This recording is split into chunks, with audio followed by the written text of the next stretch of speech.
ya es un tema este, que vamos avanzando, aunque me parece que nos estamos quedando en los defectos estructurales, defectos congénitos estructurales mayores, vamos a ubicar, múltiples, y que en este grupo estábamos revisando la parte de los síndromes y los no síndromes. ¿Alguien me quiere ubicar bien en dónde nos habíamos quedado en la última sesión? Por favor. Pues pudimos definir qué era malformación, displasia, deformación, disrupción. Y secuencia. Sí, ¿Hasta ahí llegamos?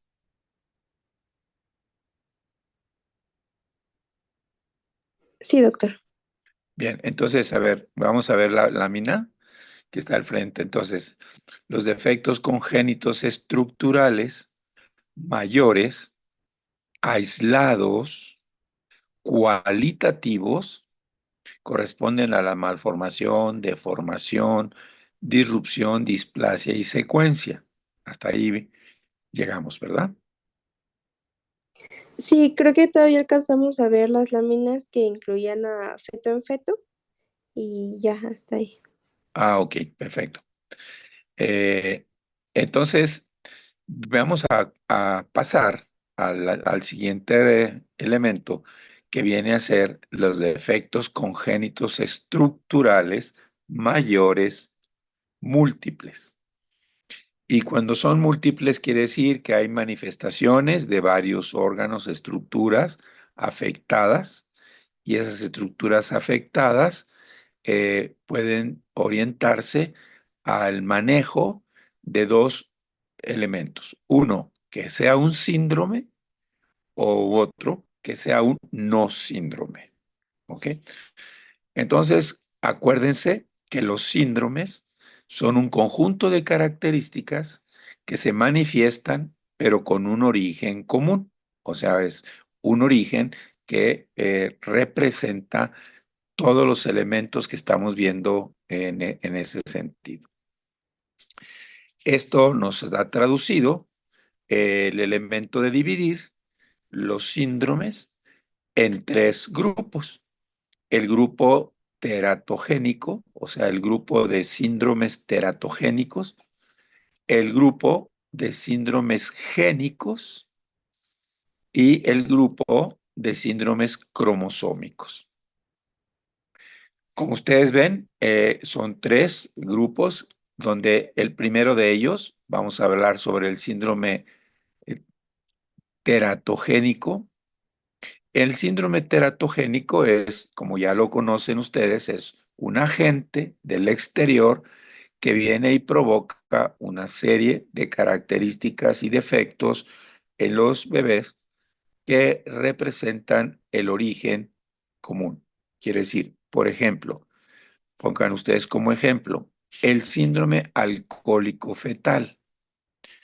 En el síndrome alcohólico fetal requiero que haya más de 14 gramos de alcohol que se tomen diariamente para provocar de esta manera una afectación en el desarrollo prenatal. Claro que entre más temprano, más efectos. Acuérdense que los síndromes teratogénicos tienen que ver con las semanas de la 2 a la 8. De tal manera que el alcohol generalmente provoca que todo se reduzca en el desarrollo del bebé. Y así tenemos la manifestación primaria del síndrome alcohólico fetal, pues es la microcefalia, la talla baja, el retraso mental. Entonces, cuando vemos que hay una ingesta de alcohol de más de 14 gramos, ¿y qué significará 14 gramos? Pues significa aproximadamente una copa de vino tinto al día. Con eso es lo que se cure el requisito de dosis, ¿no? De tal manera, entonces, que hablando de esta condición, el síndrome alcohólico fetal es uno de ellos. Microcefalia y crecimiento limitado, o sea, la talla baja, ¿no? Y retraso mental. Tenemos otro síndrome teratogénico que se llama síndrome de rubéola congénita. El síndrome de rubéola congénita es un síndrome que genera una tétrada rubiólica, o sea, cuatro cosas que son importantes. Una, afecta el sistema nervioso, ¿sí? Dos, afecta la audición. Tres, afecta los ojos. Y cuatro, afecta el corazón. Son cuatro cosas las que yo esperaría que sean afectadas, modificadas, agredidas por el virus de la rubiola y que dé características peculiares en los niños con alteraciones en sistema nervioso, alteraciones auditivas, o sea, sordera, ceguera y cardiopatías. Entonces, son cuatro cosas importantes que se detectan cuando hay agresión temprana del virus de la rubiola. Hay otro síndrome muy característico, ¿sí? Que es el síndrome de radiación. En el síndrome de radiación o las radiaciones nos van a generar eh, un efecto muy grave en los fetos, en los embriones, en los fetos, que genera la microcefalia. Entonces, la microcefalia es el efecto provocado por la radiación. La radiación que genera daño, que a la cual se expone uno y genera daño, es 10 rad, 10 rad. Y una placa de rayos X corresponde a 0,32 rad. O sea, con una placa, con dos placas, con tres, cuatro placas, no pasa nada, porque son 0,32 rad. Necesita pasar de 10 rad para que cause un síndrome por radiación. Puede ser porque se hizo una fluoroscopía a la mujer embarazada o porque le hicieron una tomografía axial computarizada o porque le hicieron una serie de placas, por ejemplo, de vías urinarias que van en relación a 12, 16 placas y se repiten, etcétera, y no sabía que estaba embarazada. De alguna manera, esto es un elemento importante, pero en algunas ocasiones es como un eh, problema de enfermedad de trabajo, porque puede ocurrir que la doctora o la técnica en radiología se embarazada y se exponga a la radiación en el área del servicio de radiología, de tal manera que pudiera ser causada por esta situación. Esa sería los rayos X, o sea, como tal, causantes de esta situación, y en la dosis de rad es de más de 10 rad. Pero tenemos la radiación gamma, y la radiación gamma es la que está relacionada con radioactividad. Hay una radioactividad, ya sea porque se rompe un contenedor, porque hay una explosión, alguna situación extraña, hay una fuga de radiación, como lo que ocurre en algunas plantas, como en Chernobyl, ¿no? En la cual esas radiaciones son gamma, no son X, son gamma. Y esa radiación provoca muchas alteraciones, pero el principal efecto en los bebés es microcefalia. En los adultos, pues nos causa otro tipo de problemas, como el cáncer, como problemas degenerativos de la piel y de los sistemas. Sin embargo, estamos hablando de teratógenos y esto ocurre específicamente entre la segunda y la octava semana. Como ven, hay muchos factores que están influyendo para que provoque agresión en el desarrollo y se llamarían síndromes teratogénicos. Son varias cosas las que están presentes por un origen común. Los teratógenos, si no mal recuerdo, teníamos una característica de axiomas.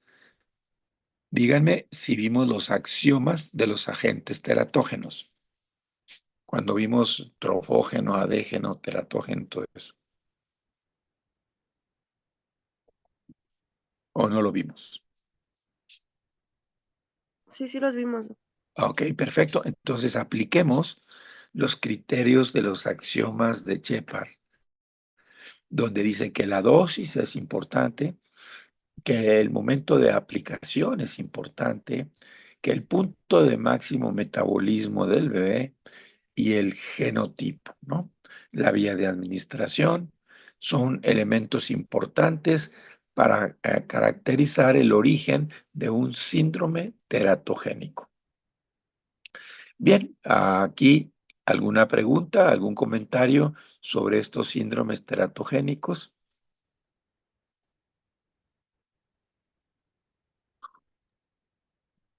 Por ello es importante conocer el estilo de vida, el área laboral de las pacientes, a lo que se exponen en un momento determinado. Y esto nos dará una circunstancia especial, ¿no? De abordaje, donde ya saben que esto, pues, es un síndrome teratogénico adquirido a través de un embarazo de riesgo y que, bueno, afecta a los bebés de una manera importantísima. Está también el síndrome de citomegalovirus, el síndrome de toxoplasma, ¿no?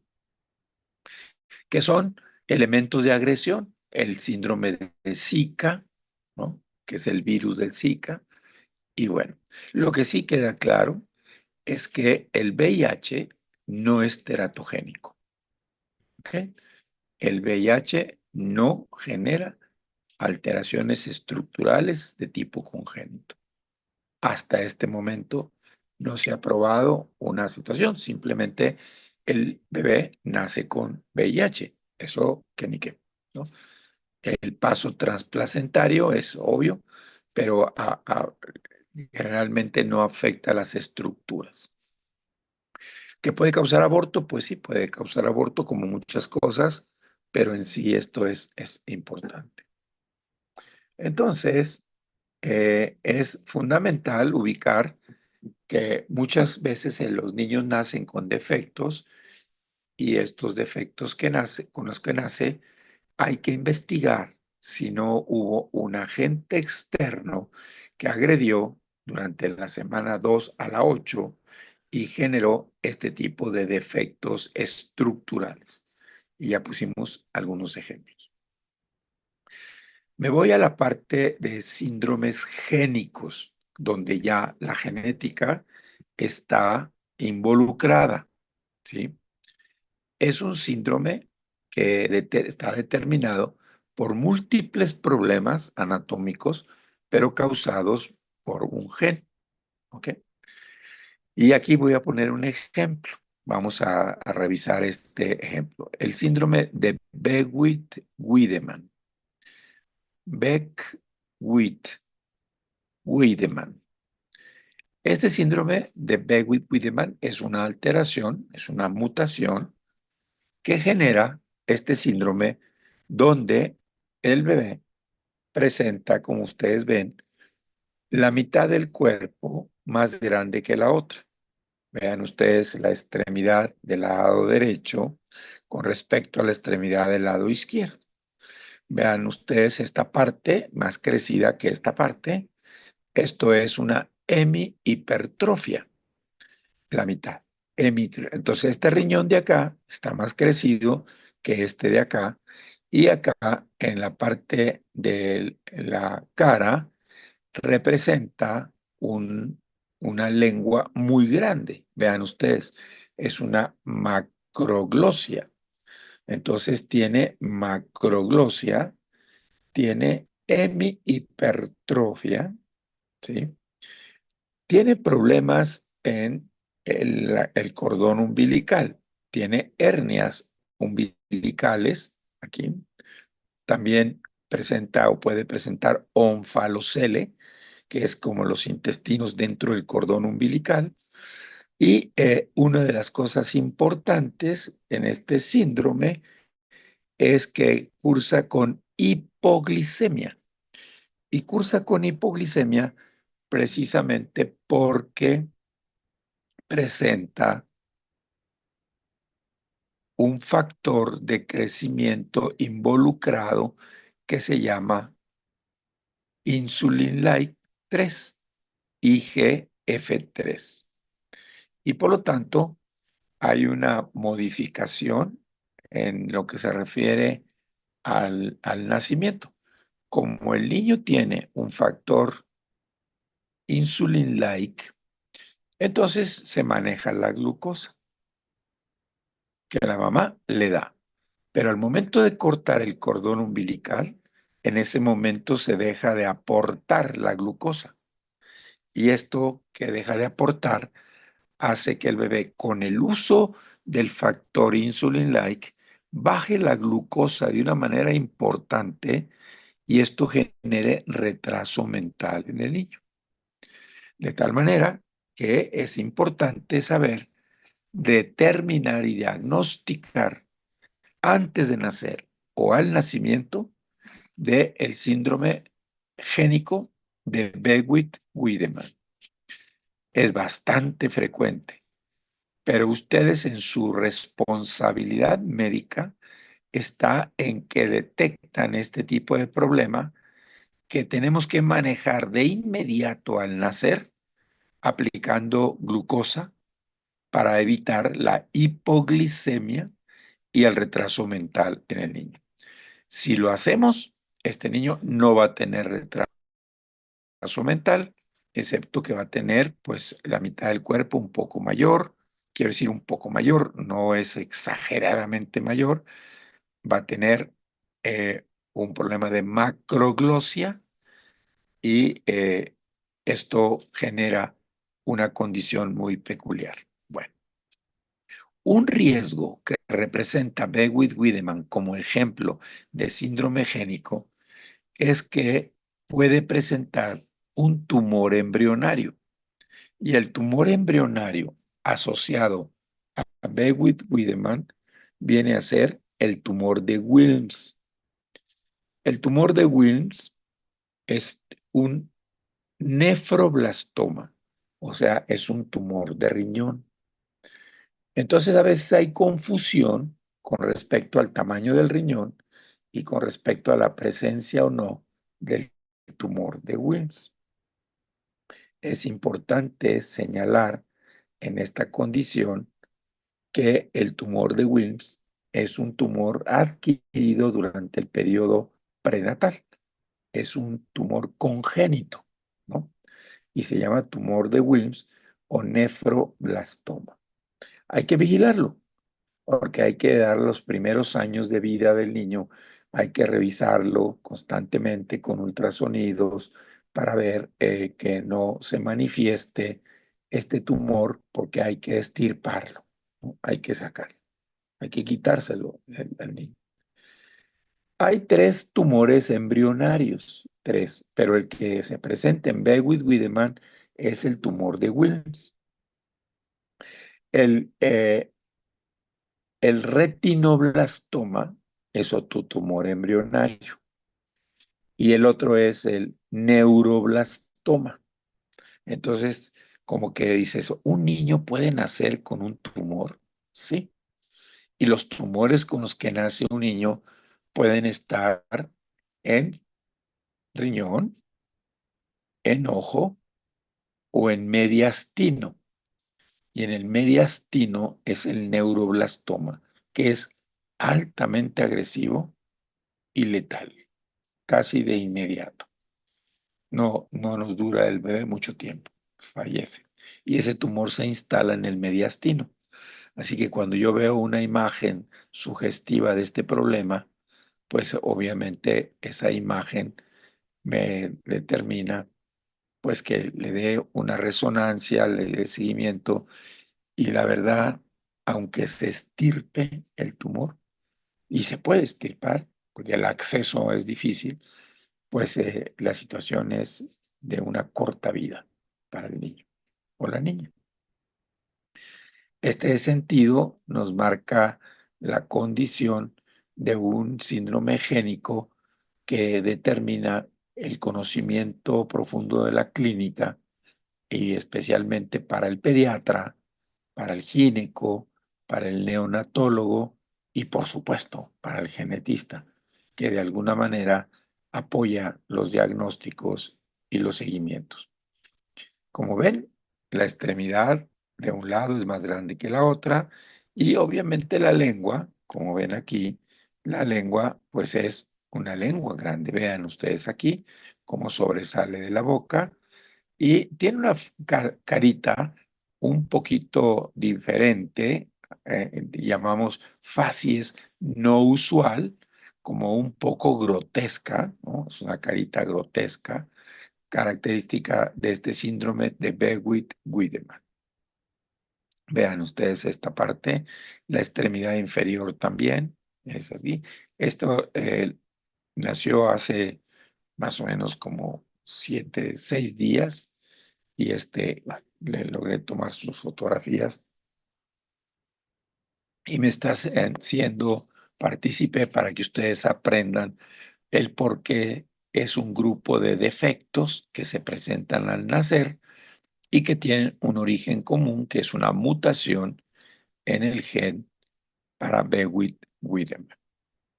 Esto lo puedo hacer prenatal, pero pues también lo hacemos al nacimiento, que es lo más común, lo más frecuente.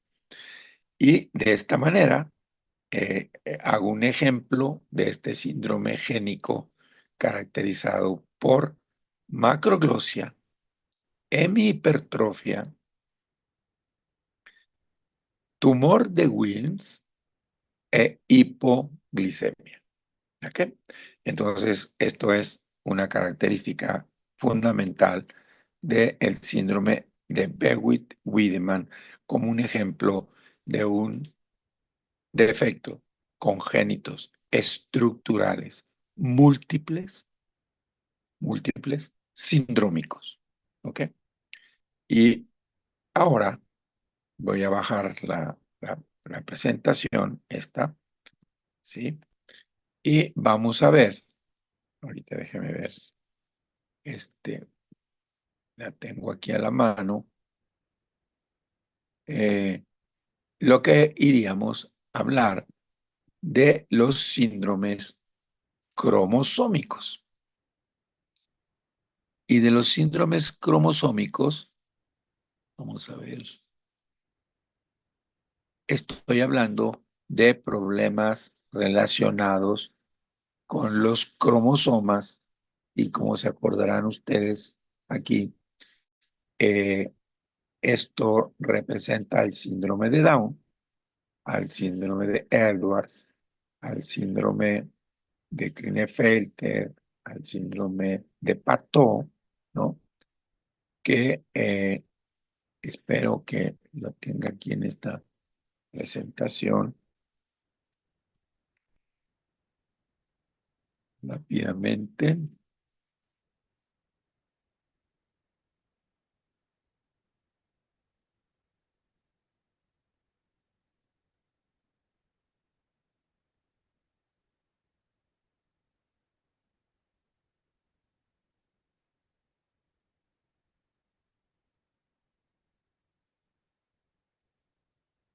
No, lo tengo en una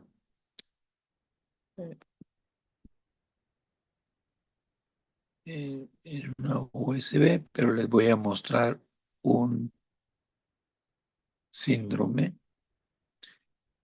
que no, no viene la foto. Ok, no, bueno, aquí.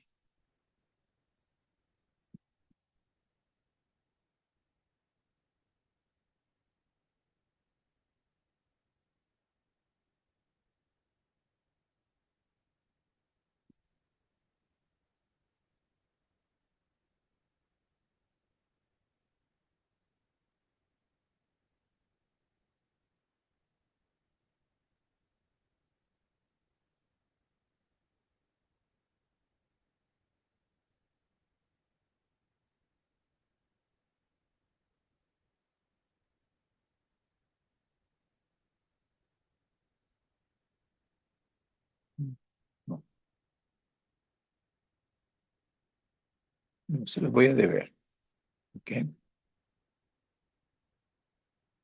ya faltan 3 minutos para que inicie sus clases. Entonces, se los debo. Como el día de ayer no tuvimos clase, los voy a citar otra vez en línea el lunes para cubrir esta parte que falta de los síndromes tipo cromosómico, ¿ok? Y estemos ya terminando. ¿Están viendo la lámina? Sí, doctor. Ok. Entonces, para que terminemos esta parte, veamos el tema de diagnóstico prenatal en relación al ADN fetal libre para esta parte de síndromes cromosómicos y terminemos con asociación y sería la última sesión del curso para que lo tengan ahí. El día de hoy, en unas 2 horas, pueden ya ver en el SAES su calificación del primer parcial, que les fue bastante bien, bastante bien. Así que lo ven en unas 2 horas en lo cual el SAES suba a la plataforma. Y nos conectamos el día lunes para terminar ya esta parte del tema y terminar el curso de genética en lo que se refiere a los tiempos. ¿De acuerdo? Muy bien, pues que tengan muy buen día, que les vaya bien, que tengan un buen fin de semana y el lunes nos ponemos de acuerdo la fecha de el examen, ¿ok? El examen segundo parcial y último. No hay más que 2 parciales, ¿ok? ¿Dudas? ¿Preguntas? ¿Comentarios?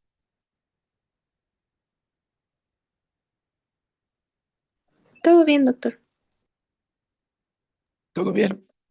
Fue captado la parte que vimos el día de hoy como síndromes eh, clasificados en teratogénicos, génicos y cromosómicos. Entonces el análisis de los cromosómicos será que entiendan muy bien cómo identificar a un niño con síndrome de Down o con síndrome de Patton, con síndrome de Edwards, que son cromosómicos, y cómo lo podemos hacer desde el prenatal, o sea, desde antes de nacer, y podamos hacer una orientación en el diagnóstico de síndromes cromosómicos. ¿De acuerdo? Para terminar esta parte de los defectos congénitos. Muy bien, jóvenes, pues que tengan buen día y buen fin de semana. Cuídense mucho. Nos vemos. Igualmente, Gracias, doctor. doctor. Gracias, doctor. Gracias. Gracias. Nos vemos el lunes. Hasta el lunes.